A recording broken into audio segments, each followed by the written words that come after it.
Welcome back to This Explainer. Today we are jumping right back into the muddy, ambitious, and totally chaotic origins of local self-government in 15th century England. This is actually the second explainer in our series focusing on medieval English town life. And today, well, we are zeroing in on how democracy and home rule really developed from the ground up. We're going to look at the daily, gritty struggles of the new townsmen, the incredibly intense regulations of the marketplace, and the literal street battles that laid the foundations for the democratic processes we still use today, even in modern-day American villages.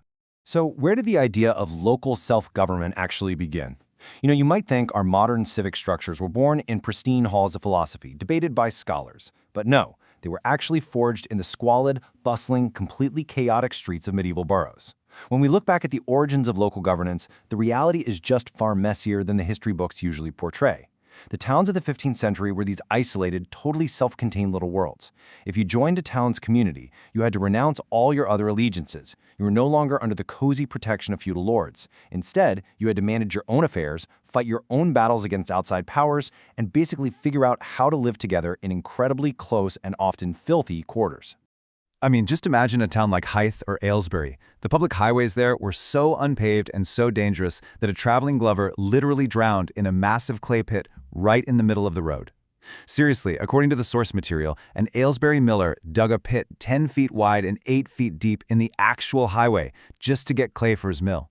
And this poor traveling glover fell in at dusk. Or take Hythe, where the streets were totally choked with stable refuse, flooded by watercourses, and made impassable by what they called the scaldinge de hages, which was literally people scalding their pigs right in the street. Towns were absolutely terrified of pestilence, and honestly no wonder.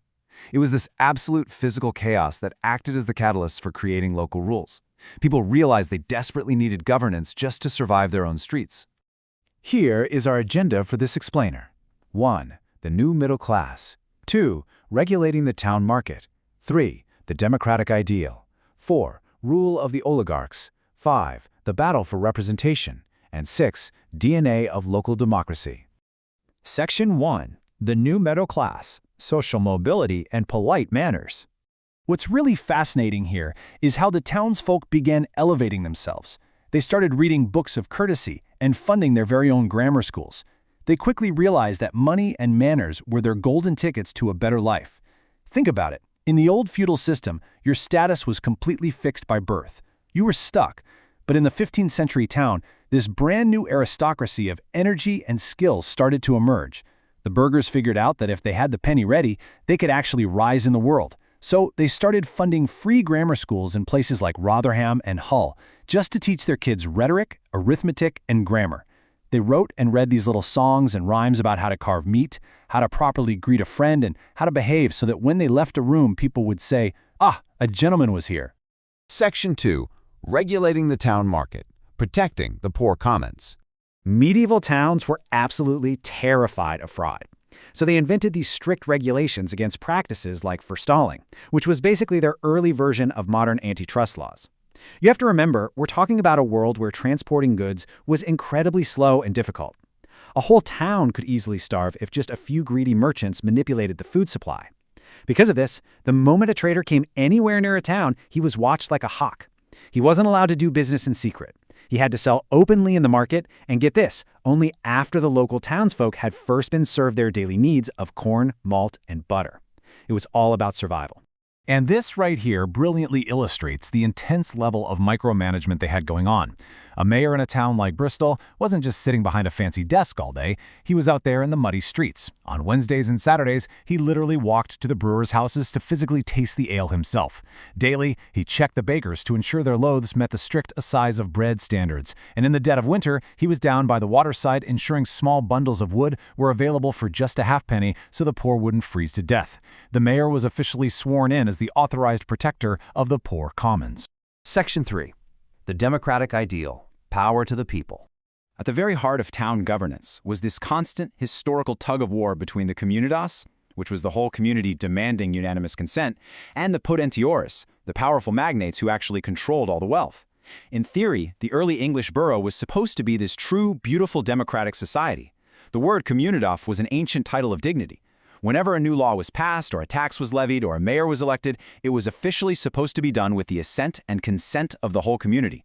They would literally gather the entire town together, sometimes by blowing a massive common horn, just to vote. But of course, this idealistic vision of open assemblies frequently collided head-on with the practical reality of the potentiores. Section 4. Rule of the oligarchs, the men in scarlet. So those wealthy elites I just mentioned, men like the Drapers and Mercers, they locked down political power by forming exclusive circles and totally shutting the general public out of the decision-making process. These elites were visually distinct too. They were known as the clothing, proudly strutting around in robes of clean scarlet that instantly set them apart from the common folk. And because governing a bustling commercial town actually required a lot of capital and expertise, these wealthy families naturally just took the reins. But they didn't just govern, they entrenched themselves. They formed these councils of 12 or 24 men that were entirely self-electing. They just handed down the office of mayor among a tiny handful of families for generations, slowly and quietly stripping the General Assembly of any real power. Section 5. The battle for representation, convoluted elections and riots. But the working class didn't just take this lying down. To keep the peace without actually giving up any control, towns like Winchester invented incredibly convoluted electoral colleges. It was basically a comical illusion of democracy designed specifically to keep power safely in elite hands. Check this out. The Oligarchs' Council of 24 picks 4 candidates. Then, the Commons are allowed to pick just one of those 4. Then, that single man chooses 4 completely new men, and that final group actually picks the mayor. It's wild, right? A brilliant, if completely manipulative piece of constitution making. The Burghers of the 15th century were like master tinkerers. They patched together these bizarre voting systems, mixing indirect elections with minority representation, all to appease the Commons' demand to be involved, while ensuring the men in scarlet never actually lost their grip on the town's treasury. Section 6. DNA of local democracy, the foundations of today. When you look at the timeline, you can trace the entire arc of municipal governance, from hopeful open assemblies right up to the legal establishment of town councils. Back in the 1200s, we start with that beautiful communitas ideal, but by the 1300s, the wealthy merchants start pulling the strings. Now, the Commons didn't take this quietly. In the 1460s, in places like Southampton, the Commons literally stormed the Guildhall with drawn daggers to violently elect their own mayor. But ultimately, the Crown, which desperately needed stable centers of administration, sided with the elites. By the 1500s, royal charters legally cemented these closed, self-electing city councils into law, putting a hard stop to those chaotic experiments in direct democracy. So, as we look at the dynamics of our own local governance today, we really have to ask ourselves, how much has truly changed since the 15th century? We still have this persistent tension between the whole community wanting a say and small groups of influential locals navigating the actual levers of power. The legacy of those medieval burghers fighting over bread prices and voting rights in the mud is baked right into the DNA of modern-day American villages. It really makes you wonder, the next time you attend a local village board meeting or deal with local trustees and zoning boards, are you witnessing a modern democratic process or just the latest version of the 15th century struggle between the Commons and the potentiores? Think about that and keep exploring.